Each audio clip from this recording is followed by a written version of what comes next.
Hello friends, आज हमारा topic है एंडोप्लाज्मिक रेटिकुलम। ठीक है, तो एंडोप्लाज्मिक रेटिकुलम क्या होता है? It is a network of highly organised interconnected tubules or sacs which perform role of transportation within और आउटसाइड द सेल। ठीक है, ये हमारे पास हाईली ऑर्गेनाइज्ड इंटरकनेक्टेड ट्यूब्यूल्स या सैक्स होते हैं जो कि ट्रांसपोर्टेशन में अपना रोल प्ले करते हैं। ठीक है, विद इन और आउटसाइड द सेल। ठीक है, अब ये हमारे पास डायग्राम है। ठीक है, एंडोप्लाज्मिक रेटिकुलम का। तो एंडोप्लाज्मिक रेटिकुलम एक एंड पे न्यूक्लियस के साथ अटैच होता है और दूसरे एंड पे सेल मेम्ब्रेन के साथ। ये जो हिस्सा है इसका, ये सेल मेम्ब्रेन के साथ अटैच होगा। ठीक है, अब एंडोप्लाज्मिक रेटिकुलम के अंदर हमारे पास क्या होते हैं? ट्यूब्यूल्स या सैक्स होते हैं। अब ये जो ट्यूब्यूल्स हैं, ये वाले, ये सारे, ये जितने भी हैं, इनको हम लोग क्या कहते हैं?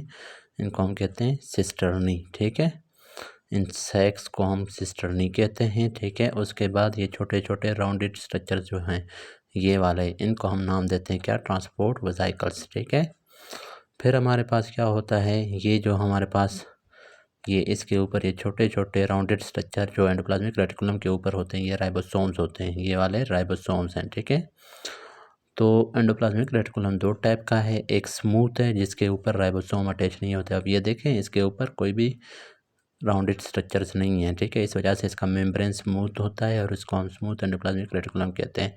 और दूसरा रफ, जिसके ऊपर ये देखें, ये राइबोसोम, ये छोटे छोटे, ये सारे, ये क्या हैं? राइबोसोम्स अटैच्ड हैं। तो उसका अपीयरेंस क्या होता है? रफ होता है। उसकी वजह से उसको हम क्या कहते हैं? Rough endoplasmic reticulum. ठीक है, तो smooth endoplasmic reticulum which is smooth in appearance and don't have ribosomes. Rough endoplasmic reticulum क्या होता है? जो कि रफ इन अपीयरेंस होता है due to presence of ribosomes. ठीक है, अब एंडोप्लाज्मिक रेटिकुलम के फंक्शन क्या है? इसका main function, smooth endoplasmic reticulum के फंक्शन पहले पढ़ते हैं, फिर रफ के। तो स्मूथ के हमारे पास फंक्शन क्या है? लिपिड एंड स्टेरॉयड सिंथेसिस है। तो हमारे पास स्टेरॉयड, हमारे पास क्या है? हार्मोन्स, स्टेरॉयड हार्मोन्स भी होते हैं, तो वो भी इसी का फंक्शन है।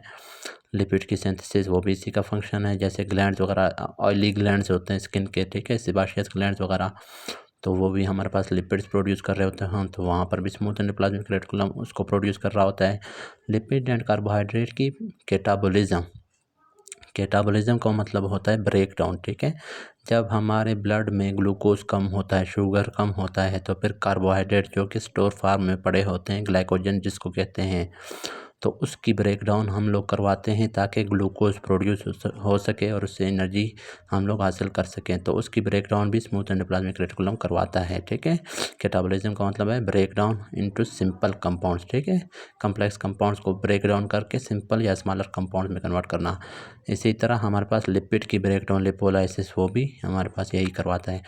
कैल्शियम की स्टोरेज और रिलीज भी स्मूथ एंडोप्लाज्मिक रेटिकुलम करवाता है, स्पेशली किसमें? मसल सेल्स में। ठीक है, लिवर सेल में फिर स्मूथ एंडोप्लाज्मिक रेटिकुलम क्या करवाता है? डिटॉक्सिफिकेशन करवाता है मुख्तलिफ ड्रग्स की, कंपाउंड्स की। ठीक है, फिर हमारे पास नर्व इम्पल्स ट्रांसमिशन में भी हेल्प करता है, नर्व सेल्स में। ठीक है, protein synthesis, rough endoplasmic reticulum का सिर्फ एक फंक्शन है, वो है प्रोटीन सिंथेसिस। क्यों? क्योंकि उसके ऊपर राइबोसोम्स अटैच होते हैं और राइबोसोम का फंक्शन क्या होता है? Protein synthesis. ठीक है, so rough endoplasmic reticulum abundant होगा सेक्रेटरी सेल्स में और ग्लैंड्स में, क्योंकि ग्लैंड्स और सेक्रेटरी सेल्स का फंक्शन क्या होता है? प्रोटीन्स या एंजाइम्स को खारिज करना। एंजाइम्स क्या होते हैं? प्रोटीन्स होते हैं। ठीक है, तो इस वजह से उनमें हमारे पास जैसे सलाइवरी ग्लैंड्स हैं, गैस्ट्रिक ग्लैंड्स हैं, डाइजेस्टिव ग्लैंड्स जितने भी हैं, उनमें उनके जो सेल्स होंगे उसमें हमारे पास रफ एंडोप्लाज्मिक रेटिकुलम ज़्यादा मौजूद होंगे। स्मूथ एंडोप्लाज्मिक रेटिकुलम फिर अबंडेंट होगा टेस्टिस और ओवरीज के सेल्स में, क्योंकि टेस्टिस और ओवरीज स्टेरॉयड हार्मोन्स प्रोड्यूस करते हैं, और वो स्टेरॉयड हार्मोन्स कौन सा ऑर्गेनली प्रोड्यूस कर रहा होता है? Smooth endoplasmic reticulum. ठीक है, फिर एंडोप्लाज्मिक रेटिकुलम मैंने बता दिया आपको कि एक एंड पे न्यूक्लियस के साथ अटैच होगा, दूसरे एंड पे सेल मेम्ब्रेन के साथ। ठीक है, और इसके अलावा एंडोप्लाज्मिक रेटिकुलम प्रोड्यूस करवा रहा होता है ट्रांसपोर्ट वेसिकल। ठीक है, मतलब अपने जो कंपाउंड या मटेरियल्स हों उनके इर्द गिर्द क्या एक मेम्ब्रेन बनाएगा, उसको हम नाम देंगे ट्रांसपोर्ट वेसिकल, और उसको ये सेंड कर देगा किसके पास? गोल्जी बॉडीज़ के पास, for further processing and modification. तो आज ये हमारा हो गया गोल्जी अपरेटस। नेक्स्ट टॉपिक में हम किसी और ऑर्गेनली के बारे में पढ़ेंगे।